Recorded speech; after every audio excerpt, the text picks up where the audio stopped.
ಎಲ್ಲರ ಮಾತಿನ ಸಮೀಕರಣ ಆಗಿರುತ್ತೆ ಅಷ್ಟೇ. ಎಲ್ಲ ಎಲ್ಲ ಮಕ್ಕಳು ಇಲ್ಲಿದ್ದು ಕಲಿಸ್ಬೇಕು. ಇನ್ನು ಇದಾರೆ ನೋಡಿ, ಎಲ್ಲ ಇದಾರ, ಯಾರ ಇದ್ರೆ ಇಲ್ಲಿ ಕಲಿಸ್ಬಿಡಿ. ಯಾಕಂದ್ರೆ ನಮ್ಮ ಟೈಮ್ ವೇಸ್ಟ್ ಆಗಬಾರ್ದು. ನಾವು ಡಿಜಿಟಲ್ ಅಂದ್ರೆ ಟೈಮ್ ವೇಸ್ಟ್ ಮಾಡೋರು ಯಾರಂದ್ರೆ, ಈ ಕಾಲದಲ್ಲಿ ಟೈಮ್ ವೇಸ್ಟ್ ಮಾಡೋದಂದ್ರೆ ವೇಸ್ಟ್ ಅಂತ. ಅದಕ್ಕೋಸ್ಕರ ಇದು ಡಿಜಿಟಲ್ ಯುಗ ವಿರುದ್ಧ ನಾವು ಪಾಯಿಂಟ್ ಆನ್ಸರ್ ಮಾತಾಡಬೇಕಾಗಿದೆ. ಫಸ್ಟ್ ಈ ವೇದಿಕೆಯನ್ನು ಅಲಂಕರಿಸಿರುವ ಎಕ್ಸಾಮ್ ಸಾರು ಮತ್ತು ರಾಮಯ್ಯ ಸಾರ್ ಅವರೇ ಮತ್ತು ಎಲ್ಲ ಈ ಊರಿನ ಹಿರಿಯರೇ, ಈ ಸಂಸ್ಥೆ ಎಲ್ಲ ಕಾರ್ಯದರ್ಶಿಗಳೇ, ಮುಖ್ಯವಾಗಿ ಇಲ್ಲಿ ಓದಿ ನಮ್ಮ ಜೊತೆಯಲ್ಲಿ ಬಹಳ ಡಿಜಿಟಲ್ ಆಗಿ ಕೆಲಸ ಮಾಡ್ತಾ ಇರುವಂತಹ ನಮ್ಮ ರಾಜ್ಕುಮಾರ್, ಭಾಸ್ಕರ್ ಸರ್ ಅವರು, ECO ಮೇಡಮ್ ಅವರು, ರಾಮಚಂದ್ರಪ್ಪ ಅವರು, ನಿಮ್ಮ ಶಾಲೆಯ ಪ್ರಾಡಕ್ಟ್ಸ್ ಅರ್ಥ ಮಾಡ್ಕೊಳ್ಳಿ. ನಿಮ್ಮ ಶಾಲೆಯ ಗತ ವೈಭವ ನಾ ಬಲ್ಲೆ. 30 ವರ್ಷಗಳ ಹಿಂದೆನೆ ನ್ಯಾಷನಲ್ ಹೈಸ್ಕೂಲ್ ಬಗ್ಗೆ ನನಗೆ ಬಹಳ ಅತೀವವಾದ ಗೌರವ. ಯಾಕೆ ಅಂದ್ರೆ ಎಚ್ ಎನ್ ನರಸಿಂಹಯ್ಯ ಅವರ ಹಾದಿ, ಅವರ ಆಲೋಚನೆಗಳು, ಅವರು ಅನುಭವಿಸಿರುವ ಕಷ್ಟಗಳ ಆಧಾರದ ಮೇಲೆ ಗ್ರಾಮೀಣ ಪ್ರದೇಶದಲ್ಲಿ ನೋಡಿ, ಗ್ರಾಮೀಣ ಪ್ರದೇಶ ಅಂದ್ರೆ ಗಡಿ ಭಾಗಗಳು, ಗೌರಿಬಿದ್ದೂರು, ಅವರ ಊರು ಹೊಸೂರು. ಯಾಕಂದ್ರೆ ನಾನು ಅಲ್ಲೇ ಮದುವೆ ಆಗಿದ್ದೀನಿ, ಗೌರಿಬಿದ್ದೂರಲ್ಲಿ. ಹೊಸೂರು ಅವ್ರ ಬಗ್ಗೆ ಸಾಕಷ್ಟು ಲೇಖನಗಳನ್ನು ಓದಿದ್ದೇನೆ, ಅವರನ್ನು ನೋಡಿದ್ದೇನೆ ನಾನು. ಗೌರಿಬಿದ್ದೂರು, ಆಮೇಲೆ ಎಂದೂರು, ಬಾಗೇಪಲ್ಲಿ, ಬಹಳ ಬಾರ್ಡರ್ ಬಾಗೇಪಲ್ಲಿ, ಹಾಗೆ ಉಳಿನೂರು, ಇವೆಲ್ಲೂ ಕೂಡ ಬಾರ್ಡರ್ ಇದೆ. ಗಡಿ ಭಾಗದಲ್ಲಿ ನಮ್ಮ MLA ಆಗಿರ್ಬೋದು, ನೀವಾಗಿರ್ಬೋದು, ಯಾರಾಗಿರ್ಬೋದು, ರೋಡ್ಗಳು ಬಾರ್ಡರ್ ಯಾವತ್ತೂ ಚೆನ್ನಾಗಿರಲ್ಲ, ಎಲ್ಲ ಕಿತ್ತೋಗಿರುತ್ತೆ. ಬಹಳ ಯಾಕೆ ಆಗಿರುತ್ತಂದ್ರೆ ಆ ಜನಗಳು ಕೂಡ ಅರಿತದೇ ಇರ್ತಾರೆ, ಸ್ಪಂದನೆ ಇರೋದಿಲ್ಲ, MLA ಅವ್ರಿಗೂ ಹತ್ತಿರೋದಿಲ್ಲ. ಅಂತ ಕಟ್ಟ ಕಡೆಯ ವ್ಯಕ್ತಿಗಳಿಗೆ ಆಗಿನ ಕಾಲಕ್ಕೆ 60 ವರ್ಷಗಳಿದ್ದೇನೆ ಜ್ಞಾನ ಕೊಡಬೇಕು, ಜ್ಞಾನ ವಿಜ್ಞಾನ ಎರಡೂ ಕೊಡಬೇಕು ಅಂತ ಆಲೋಚನೆಯನ್ನು ಇಟ್ಕೊಂಡು ಬಡ ಮಕ್ಕಳಿಗೆ, ಅವರು ಕೂಡ ಬಡತನವನ್ನು ಅನುಭವಿಸಿದ್ದರಿಂದ ಬಡ ಮಕ್ಕಳಿಗೆ ಈ ಶಾಲೆಗಳನ್ನು ನ್ಯಾಷನಲ್ ಎಜುಕೇಶನ್ ಸ್ಥಾಪನೆ ಮಾಡಬೇಕು ಅಂತೇಳಿ ಅವ್ರ ಆಲೋಚನೆ ಬಂದಿದೆಯಲ್ಲ, ಅವರಿಗೆ ನಾವೆಲ್ಲರೂ ಸೇರಿ ಹೆಚ್ಚಿನ ಅವರಿಗೆ ನಾವೆಲ್ಲರೂ ಕೂಡ ಒಂದ್ಸಲಿ ಹ್ಯಾಂಡ್ಸ್ ಅಪ್ ಆಗಿ ಚಪ್ಪಾಳೆ ಹೊಡೆಯೋಣ. ಏನು ಅವ್ರ ಆಲೋಚನೆ ಅಂದಾಗ ಮುಖ್ಯವಾದ ಆಲೋಚನೆ ಶಿಕ್ಷಣ ಕೊಡಬೇಕು ಅಂತ.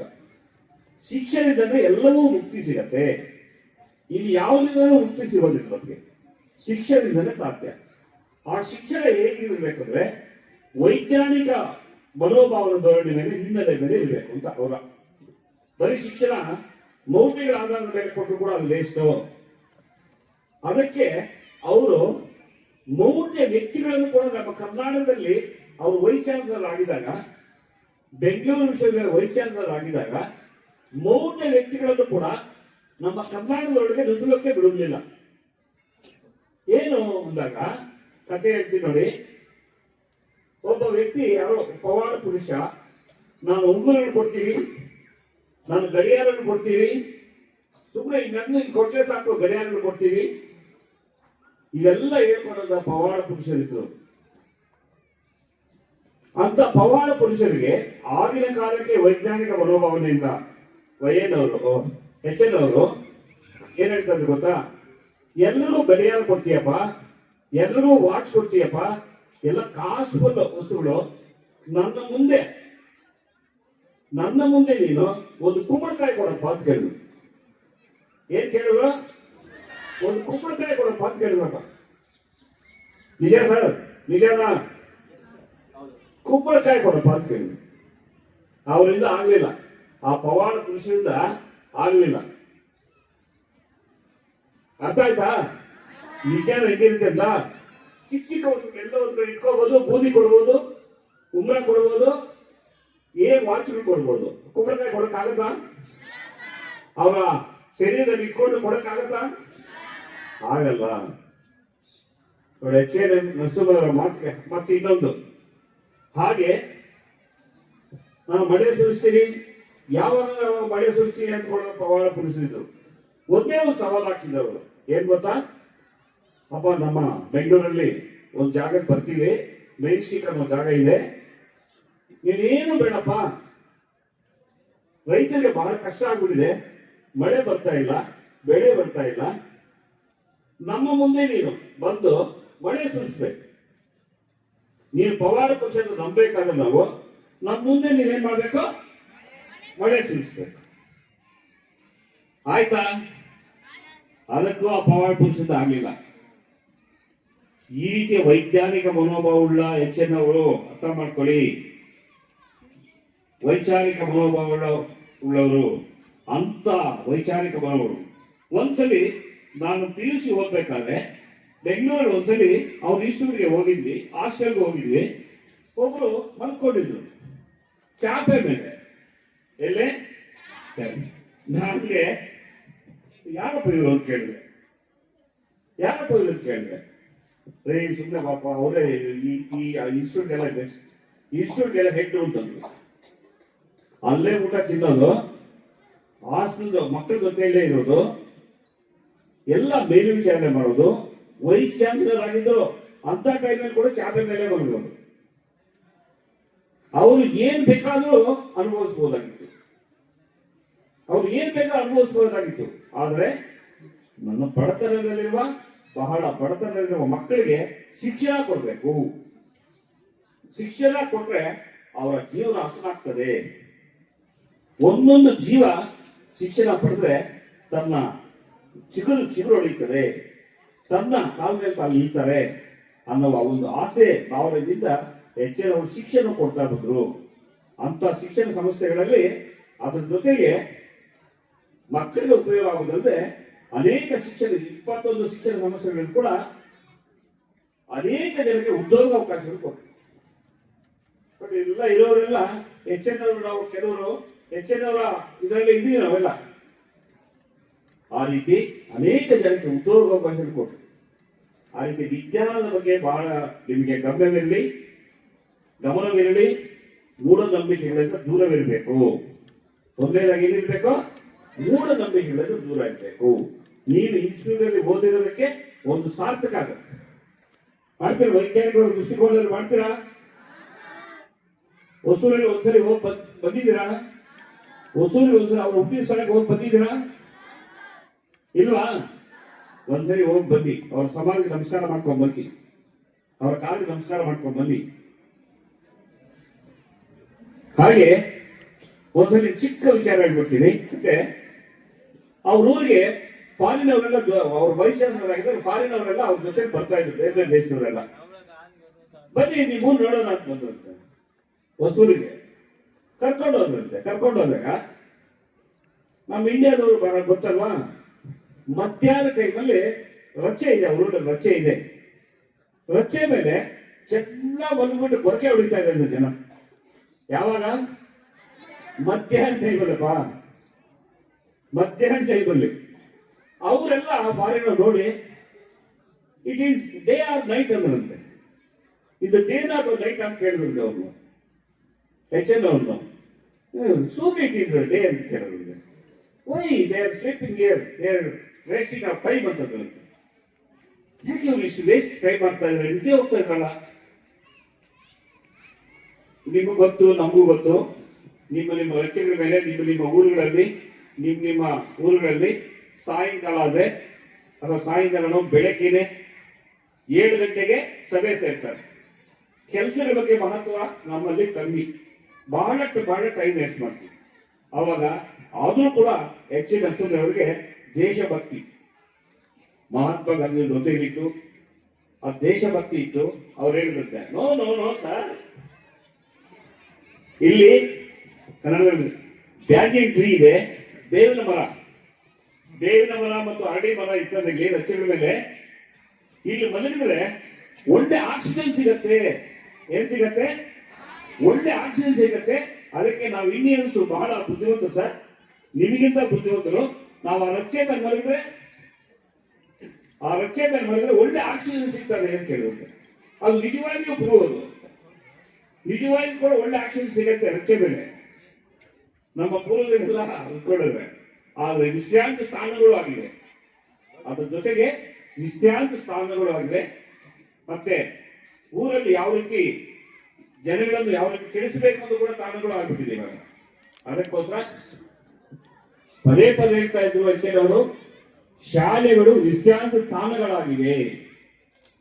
ಶಾಲೆಗಳು ವಿಶ್ರಾಂತಿ ಸ್ಥಾನಗಳು ಅಂದ್ರೆ ಶಾಲೆಗೆ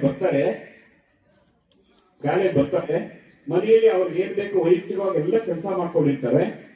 ಶಾಲೆಗೆ ಬಂದು ನಿದ್ದೆ ಹೋಗ್ತಾರೆ ಅನ್ನೋ ರೀತಿಯಲ್ಲಿ ವೈಚಾರಿಕರಾಗಿದ್ದಾಗ ಅವ್ರು ಕಂಡಿಡಿದ್ರು ನೋಡಿ. ಎಲ್ಲ ಬೇಸರಲ್ಲ. ಇತ್ತೀಚೆಗೆ ಬರ್ತಾ ಶಾಲೆಗಳು ವಿಶ್ರಾಂತಿ ತಾಣಗಳಾಗಿವೆ ಅಂತ ಸ್ಟೇಟ್ಮೆಂಟ್ ಕೊಟ್ಟಿದೆ. ಅದಕ್ಕೋಸ್ಕರ ಅವರ ದೃಷ್ಟಿಕೋನ ಅಂತ ಬೇರೆ ವ್ಯಕ್ತಿಯ ಇನ್ಸ್ಟಿಟ್ಯೂಟ್ ಇದ್ದೀರಿ, ಒಳ್ಳೆಯ ಹಿಸ್ಟ್ರಿ ಇದೆ. ಬೇರೆ ಶಾಲೆಗಳಲ್ಲಿ ಓದೋದು ತರ ಈ ಶಾಲೆಯಲ್ಲಿ ಓದೋದೇ ನಿಮ್ಮ ಒಂದು ಘನತೆಗೆ ನೀವು ಗರ್ವ ಪಟ್ಕೋಬೇಕು.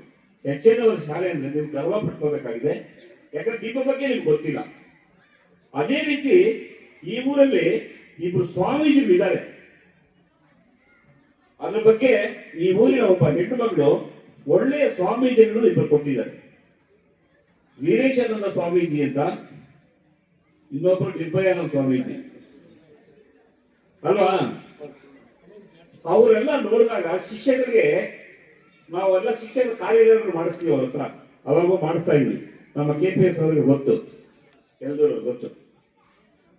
ಅವ್ರು ಹೇಳೋರು ಅವರಿಂದ ಉಪನ್ಯಾಸ ಪಡಿಬೇಕಾಗಿದೆ ಮೇಷ್ಟ್ರುಗಳು ಸಹ, ಈ ಊರಲ್ಲೂ ಕೂಡ ಮೋಕ್ಷ ಪಡಿಬೇಕಾಗಿದೆ.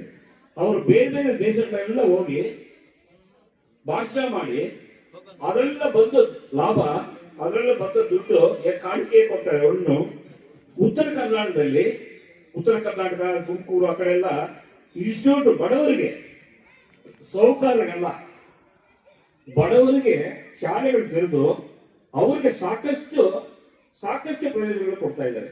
ಅತ್ಯಂತ ಕಟ್ಟಕಡೆಯ ವಿದ್ಯಾರ್ಥಿಗಳಿಗೆ ಈ ಎಂತ ಮಹತ್ವಾಕಾಂಕ್ಷ ವ್ಯಕ್ತಿಗಳು ಅಂತ ಅರ್ಥ ಮಾಡ್ತಾರೆ. ಈ ರೀತಿ ಮುಡಿನೂರು ಅನ್ನೋದು ಒಂದು ಎಷ್ಟು ಸಾಂಪ್ರದಾಯಸ್ಥ ಊರು ಅಂದ್ರೆ ಅಷ್ಟು ಸಾಂಪ್ರದಾಯಿಕ ಊರು, ಏರಿಯಾ ಎಲ್ಲ ಅಷ್ಟೇ. ಅದಕ್ಕೋಸ್ಕರ ನಿಮ್ಮ ಬಗ್ಗೆ ನಿಮಗೆ ಹೆಮ್ಮೆ ಇರಲಿ ಅಂತ ಬೇರೆ ವ್ಯಕ್ತಿಗಳನ್ನು ನೀವು ಮನಸ್ಸಿಗೆ ತಕೊಂಡು ಗೌರವಿಸಿದೆ ಆದ್ರೆ ನೀವು ಗ್ಯಾರಂಟಿ SSLCಯಲ್ಲಿ ಪಾಸ್ ಆಗ್ತೀವಿ. ಒಳ್ಳೆಯ ಸಂಪ್ರದಾಯ, ಒಳ್ಳೆಯ ಮನಸ್ಸಿದ್ರೆ ಮಾರ್ಗ ಸಿಕ್ಬಿಡುತ್ತೆ. ಅದಕ್ಕೋಸ್ಕರ ಒಳ್ಳೆಯ ಮನಸ್ಸು ಇಟ್ಕೊಂಡು ಕಿಚ್ಚೆತ್ತು ಕೂಡ ಎಲ್ಲ ಹೇಳಿರುವ ಎಲ್ಲ ಹಿರಿಯರು ಹೇಳಿರುವ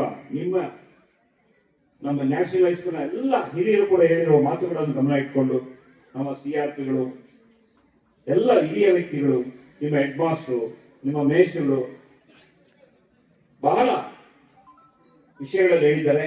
ವಿಶೇಷವಾಗಿ ನೋಡಿ, ಮುಡಿನೂರು ಬ್ರಿಟಿಷ್ ಸ್ಕೂಲ್ಗೂ ಅವಾಗ ಹೋಗ್ತೀವಿ. ಮಗ್ಗಿಗಳು ಯಾವ ಶಾಲೆಯಲ್ಲೂ ಹೇಳಲ್ಲ, ಮುಡಿನೂರು HPS ಬಹಳ ಚೆನ್ನಾಗಿ ಹೇಳ್ತಾರೆ, ಬಹಳ ಸಂತೋಷ ಆಗ್ತದೆ.